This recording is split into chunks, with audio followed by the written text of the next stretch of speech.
The wind carried ash again. It felt like snow, soft, weightless, and toxic, sweeping over the ruins of the dead colony with every gust. The world hadn't seen a clear sky in over a year, not since the last planetary bombardment turned our oceans into steam and our cities into bone. But somehow, this place still held life. Me. And now her. I was sealing the solar ducts on the roof of my bunker when I first heard the alarm chime. It was faint, almost apologetic, but no one had come this far south in months. Grabbing my respirator and rifle, I descended the access shaft, footsteps echoing in the silence. The security feed flickered. Static. And then, movement. Someone was staggering toward my door. One figure. Small. Slow.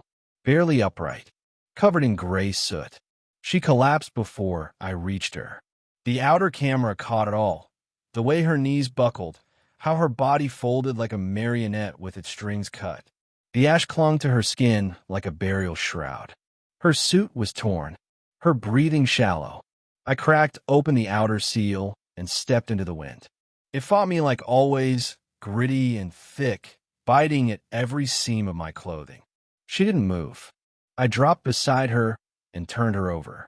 That's when she whispered it. Soft, barely audible through her cracked lips. Please don't be afraid. I wasn't, but I should have been. Back inside, I lowered her into the decontamination pod and sealed the chamber.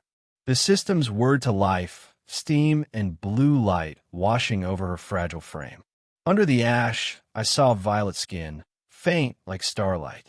Silver veins shimmered faintly along her arms.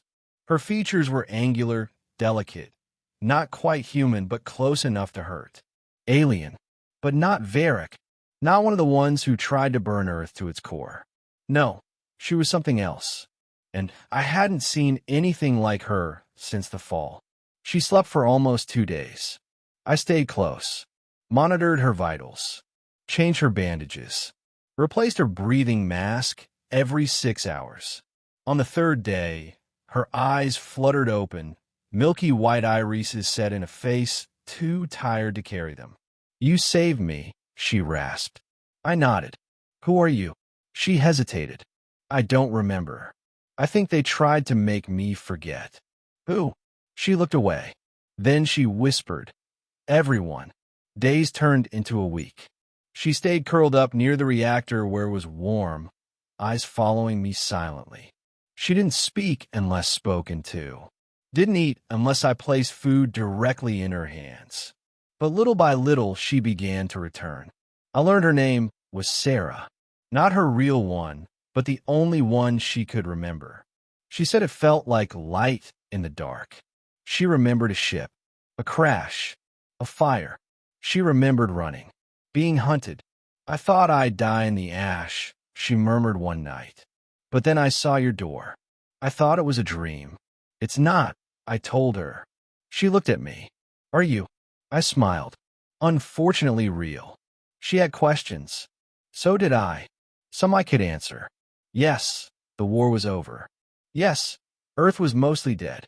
Yes, there were still people scattered in bunkers and domes, but we didn't talk anymore. We'd lost the will, or maybe just the signal. When she moved again, she danced.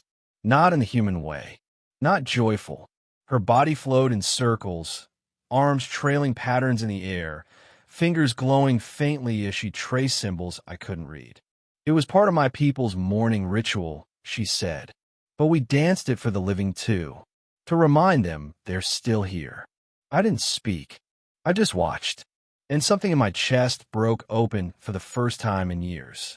One night, I found her staring at my faded photograph of Earth before the fall. She touched the image. You miss it. Every day. It was beautiful. It still could be. She looked at me. Do you really believe that? I nodded. If something's still breathing, it can still grow. But peace never lasts in stories like this.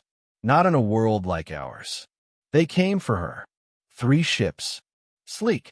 Silent. Not Varric. Worse. Hunters. Private collectors. Wealthy species who traded in the rarest of living things.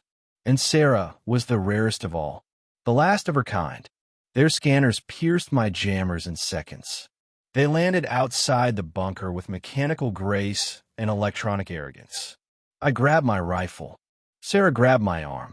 "You can't stop them," she said. "They'll burn everything to get to me." I shook my head. "Then they'll burn." They offered a deal. "Step aside." Their voice crackled through the speaker. "Give us the girl. You can live." Sarah stood beside me at the hatch, trembling. I looked them dead in the eye through the lens. "No." There was a pause. Then fire. The first blast took out the upper dome. We ran to the lower levels. I triggered the defense drones. They screamed through the ash like hornets, ripping through one of the gunships before they were swatted from the sky. The bunker shook. Dust rained from the ceiling. I turned to Sarah. "Go." Through the lower tunnel. "Take my old suit. It still works." Her eyes widened. "I'm not leaving you. You have to. They want you, not me. I don't care." "Then do it for Earth. For hope." She hesitated, then kissed my forehead, and ran. I held the line for as long as I could. Rifle humming. Alarms blaring. My lungs burned. My hands bled. And then they broke through. Black armor. Glowing visors. They surrounded me. "Where is she?" one hissed. I smiled through bloody teeth. "Gone." I don't remember the next part. Only pain. And then, light. When I opened my eyes, I wasn't in my bunker anymore. I was lying in the wreckage of their ship. The sky above me was blue. Blue. Not gray. Not ash. Sarah knelt beside me, her body glowing, fingers pressed to my chest. "I found it," she whispered. "The seed of light. It was buried, but I pulled it out." "You killed them." "No," she said softly. "I showed them." She looked up at the sky. "They were made to forget. I made them remember." The ships were gone. The bunker was gone. But Earth wasn't. Not all of it. Around us, the ash had stopped falling. The wind was warm. Tiny green shoots pushed through cracks in the stone. Life. Actual, breathing, reaching life. "How did you do this?" I asked her. She smiled. "My people were healers. Before the war. Before the cages. Before the forgetting." She placed my hand over her heart. "This is what we were meant to do. We built a new shelter. Simple. Small. But bright." She painted the walls with her glowing ink. Stars, names, dances. And every night, she'd dance again beneath the open sky. For the dead. For the living. For me. Now, the others come. Not to hunt, but to learn. Humans. Hybrids. Some even from the old Varick Fringe. They come here, where the ash ends, to see what remains. Sarah meets each of them with the same words. "Please don't be afraid." Because she remembers what it felt like to fall, and what it meant to be caught by someone who saw her beauty through the ruin. Someone who didn't run, didn't recoil, didn't look away. She collapsed at my door, covered in ash, and whispered those words. And I didn't fear her. I let her in, and somehow, she brought the world back with her.